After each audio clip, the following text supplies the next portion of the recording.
We're having fun in a fucking cop car. Yep. Tristan. What's up, guys? Yep. Tristan, if you fucking walk out the damn... When you see this in a month...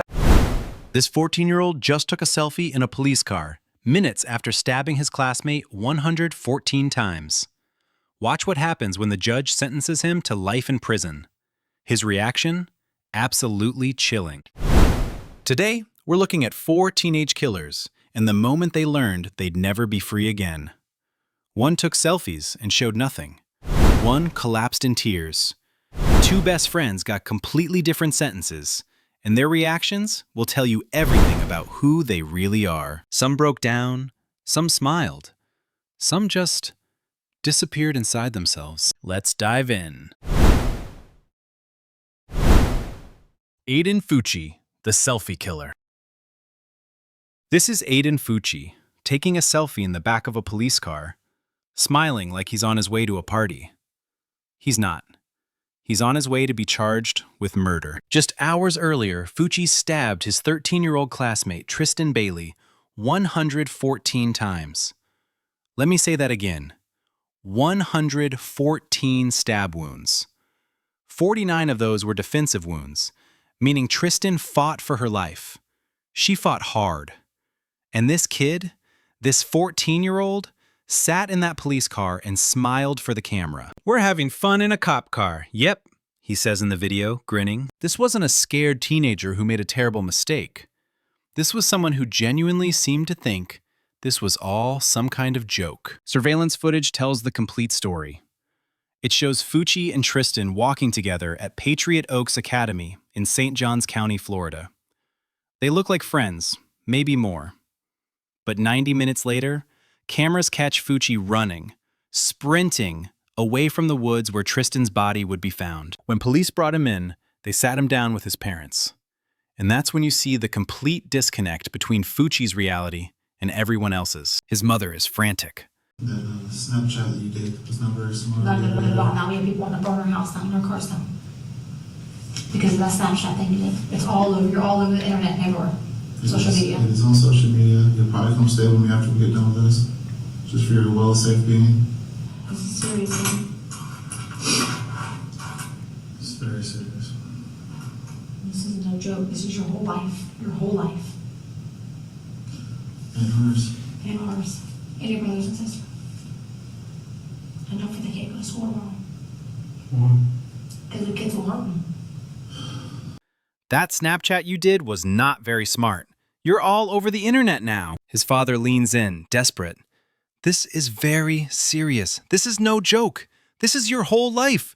Your whole life. And ours. And ours, his mother echoes, her voice cracking. You can see them starting to understand the nightmare their son created. But FUCCI? He sits there like they're discussing a bad grade. Not 114 stab wounds. Not murder. Eventually, FUCCI pleaded guilty to first-degree murder. And now we get to the moment that defines this entire case. The courtroom is silent.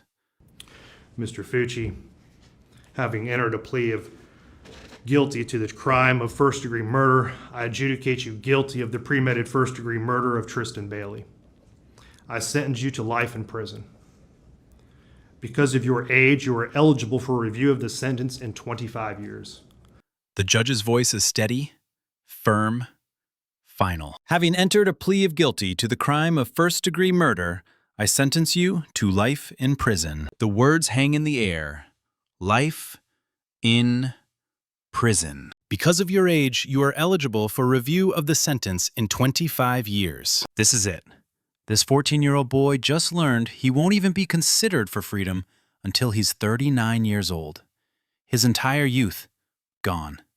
His 20s, gone. His 30s, gone. Behind him, you can hear his mother stifle a sob. His father drops his head into his hands. But FUCCI? Nothing. He stands perfectly still. His face is blank, eyes unfocused, staring straight ahead at nothing. His hands rest at his sides, completely relaxed. No tears, no trembling, no gasp of realization. He doesn't even blink. It's like watching someone receive a parking ticket, not a life sentence. The same detachment that let him smile in that police car, the same coldness that allowed him to stab someone 114 times. It's all right there in his reaction. Or rather, his complete lack of one. AIDEN FUCCI will be middle-aged before he even gets a chance at parole. And when he heard those words, he showed the world exactly what kind of person could murder a 13-year-old girl. Someone who feels nothing at all. But not every teenage killer reacts with ice-cold silence. This next case shows what happens when guilt, betrayal, and murder collide. And two best friends get two completely different sentences. Rachel Shoaf and Sheila Eddy, The Betrayal. This is Rachel Shoaf and Sheila Eddy. They're 16 years old, and they just murdered their best friend because, according to prosecutors, they simply didn't like her anymore. In Star City, West Virginia, Shoaf and Eddy were inseparable, with a girl named Skylar Neese. The three of them did everything together, until the day Shoaf and Eddy decided Skylar had to die. Their plan was methodical and cold. They would hide knives on their bodies, pick up Skylar under the pretense of hanging out, drive her to a secluded spot, and at an agreed-upon signal, attack. And that's exactly what they did. They lured Skylar into the car, drove to a remote area, and stabbed her to death together. Two best friends, murdering a third, because they didn't want to be friends anymore. Eventually, Rachel Shoaf's guilt consumed her. She confessed. Both girls were arrested, but their paths through the justice system and their reactions to their sentences couldn't be more different. Rachel Shoaf cut a deal. She'd plead guilty to second-degree murder and cooperate with prosecutors. In exchange, she'd get a lighter sentence. Before sentencing, she was given a chance to speak, and what came out was raw, broken.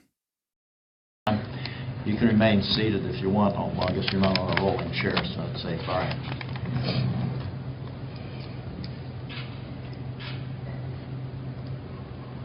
I'm so sorry. I don't know if there's a proper way to make this apology, because there are not even words to describe the guilt and remorse that I feel each day for what I've done. The person that did that was not the real me, not the person I am, not what I'm made of, and not what I believe in. I don't think I ever thought that this would actually happen. I became scared and caught up in something that I did not want to do. I never realized the gravity of my actions and how many people I've hurt. I hurt the Neese family and those who loved Skylar. I hurt my parents and shamed my family. I hurt my extended family and all of my friends who loved me. I hurt my teachers and those who believed in me. I hurt my church family, my community, and those who trusted me. And I hurt my Lord and Savior, Jesus Christ. May God bring eternal peace to Skylar and the entire Neese family. Again, I'm so sorry, and I pray each day for everyone involved, and I pray each day for forgiveness. Yes, Your Honor. Devastated. I am so sorry, Shoaf says, her voice trembling, barely able to get the words out. I don't know if there's a proper way to make this apology, because there are not even words to describe the guilt and remorse that I feel each day for what I've done. Tears stream down her face. Her whole body shakes. I hurt the Neese family and those who loved Skylar. I hurt my parents and shamed my family. May God bring eternal peace to Skylar and the entire Neese family. You can hear the anguish in every word. Whether it's genuine remorse or just terror of what's coming, Rachel Shoaf appears to be drowning in guilt. Rachel Shoaf, for your conviction of the offense of murder in the second degree, the felony charged in the prosecutor's information in this case, it is the sentence of the court that you be imprisoned in the West Virginia State Penitentiary for a period of 30 years. The court assesses court costs as required by law. The judge delivers her sentence. Rachel Shoaf, it is the sentence of the court that you be imprisoned in the West Virginia State Penitentiary for a period of 30 years. But here's the key detail. With her cooperation, she's eligible for parole in just 10 years. Shoaf continues sobbing as the sentence is read, her entire body convulsing with the weight of what she's done and what she faces. But then comes Sheila Eddy's turn. The contrast is stark and brutal. Where Shoaf showed remorse and cooperation, Eddy showed nothing. No confession, no apology, no emotion. The judge's voice cuts through the courtroom. It is the sentence of the court that you be imprisoned in the West Virginia State Penitentiary for the rest of your natural life. The rest of her natural life. Not 10 years, not 30 years, forever. That sentence is technically with mercy, which makes you eligible for parole after you have served 15 years. But everyone in that courtroom knows the truth.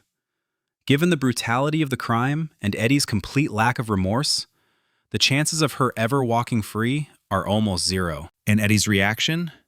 Cold, detached, unchanged. While Rachel Shoaf sobs uncontrollably beside her, Sheila Eddy stands emotionless, her face a mask of indifference. No tears, no visible fear, nothing. Two girls, same crime, completely different sentences, completely different reactions. Shoaf's tears bought her a chance at freedom in 10 years. Eddy's coldness earned her life behind bars. Skylar Neese's family had to watch both of these girls, people their daughter trusted, laughed with, confided in, stand in court and face justice. One cried like her soul was breaking.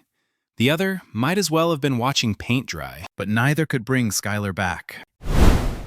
Now, if you thought watching someone cry through their sentence was hard to watch, this next reaction is the complete opposite, and it might be even more disturbing. MCKENZIE SHIRILLA, the 100 miles per hour crash. This is MCKENZIE SHIRILLA, and she's about to learn that a car can be just as deadly as a gun, and the law will treat it exactly the same way. Sheila was 17 years old when she got behind the wheel of her car with her boyfriend Dominic Russo and his friend Davon Flanagan. Minutes later, she slammed into the side of a commercial building outside Cleveland at 100 miles per hour. Both men were pronounced dead at the scene. MCKENZIE survived, and according to prosecutors, that wasn't an accident. It was murder. MCKENZIE decided death was the ultimate goal that day, the prosecutor stated. This was not reckless driving. This was murder. The evidence was damning. Surveillance footage showed MCKENZIE driving calmly, making a turn, and then, according to investigators, immediately slamming the accelerator to the floor and driving straight into a wall. No swerving, no brake lights, just a straight line into concrete at 100 miles per hour. Even more chilling? Days before the crash, MCKENZIE allegedly drove the exact same route. Prosecutors argued she was plotting, planning, rehearsing. MCKENZIE and Dominic had a toxic relationship. She'd made violent threats against him, threatened his property, threatened to break into his house. And when she'd finally had enough, according to the state, she decided to end it all. Literally. Davon was just collateral damage. Wrong place at the wrong time. The judge's voice is firm when the verdict comes down. Count 1 finds the defendant, MCKENZIE SHIRILLA, guilty of murder. The moment the word guilty leaves the judge's mouth, MCKENZIE stands up to be handcuffed. And that's when she completely breaks. Tears start streaming down her face. Her whole body begins to shake. Count 2 finds the defendant, MCKENZIE SHIRILLA, guilty of murder. Guilty on both counts. 2 lives. 2 murder convictions. Before sentencing, MCKENZIE gets one last chance to speak. Through gasping sobs, barely able to form words, she addresses the families. "I'm so deeply sorry," she cries, her voice breaking. "I hope one day you can see I would never let this happen or do it on purpose. I wish I could remember what happened. I'm just so sorry. I'm heartbroken." But the judge isn't buying it. There was no medical condition that caused this accident, the judge states coldly.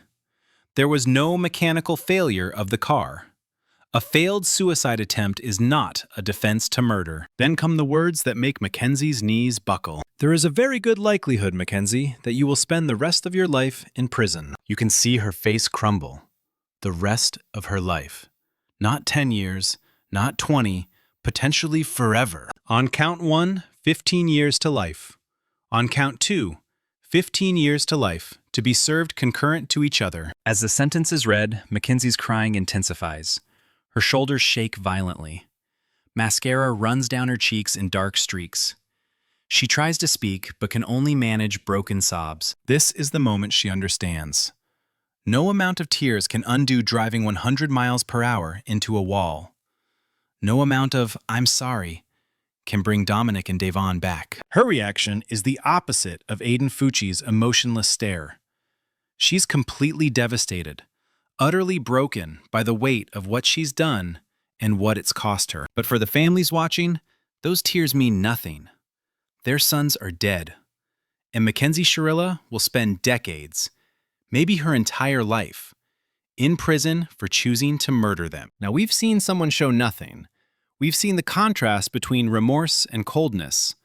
We've seen complete devastation.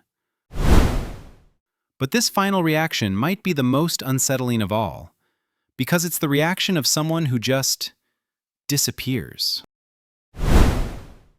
Willard Miller, the shutdown. This is Willard Miller, and he's 16 years old. He just learned he'll spend the next 35 years in prison for murdering his Spanish teacher over a bad grade. And his reaction? Absolutely nothing. Miller and his best friend Jeremy Goodale attended Fairfield High School in southeastern Iowa.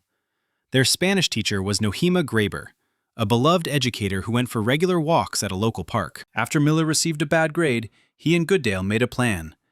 They'd wait for Mrs. Graber at the park, ambush her, and kill her. And that's exactly what they did. "I hit her in the back of the head," Miller recounted in his police confession, his tone disturbingly casual. "Then I said I should make sure she's dead, so I hit her a couple more times." They beat their teacher to death with a baseball bat, dragged her body into the woods, and assumed no one would ever find her. But investigators did find her. And they found the killers too, thanks to Snapchat messages. "POV, you're my Spanish teacher, and this is the last thing you see," one message read. Another said, "Time to hide a body." Teenagers bragging about murder on social media. Eventually, the pressure became too much for their friendship. Jeremy Goodale cut a deal. Testify against Miller, get a lighter sentence. Goodale pleaded guilty and received life with parole possible after 25 years. He cried during his sentencing, apologizing. "I wish I could go back and stop myself." But for Willard Miller, the outcome was different. Before his sentence, Miller tried to explain his greatest fear. Not just prison, but losing himself in it. "I don't want to be institutionalized," he pleaded, his voice small. "I don't want to be in so long I forget about what matters, where I come from." It was a genuine, human moment of vulnerability. A 16-year-old boy terrified that decades in prison would erase who he is. Then the judge spoke. "The defendant, Willard Noble Chaden Miller, shall be sentenced to life with the possibility of parole after 35 years. 35 years. 10 more than his best friend who betrayed him. Miller won't even be eligible for parole until he's 51 years old. And this is where it gets eerie. Miller doesn't cry like Mackenzie. He doesn't break down like Rachel Shoaf. He doesn't even show FUCCI's cold detachment. He just... freedom from age 16 to 51 just vanished. And Willard Miller stood there, looking like he'd already left his body behind. It's not defiance like Sheila Eddy. It's not shock like you'd expect. It's something else entirely. A complete psychological shutdown. A retreat so deep inside himself that nothing on the outside can reach him anymore. The courtroom cleared. Miller was led away in handcuffs, his face still blank, eyes still unfocused. He'll be an old man if he ever walks free again. And in that moment, watching him receive 35 years to life, you could almost see the teenager disappear and something else take his place. Something hollow, something broken, something gone. 4 teenagers, 4 life sentences, 4 completely different reactions. AIDEN FUCCI stood frozen like a statue. No tears, no fear, nothing. The same coldness that let him take selfies after stabbing someone 114 times. Rachel Shoaf and Sheila Eddy showed us the ultimate contrast. One drowning in tears and remorse, the other cold as ice. One got 30 years with parole and 10. The other got life.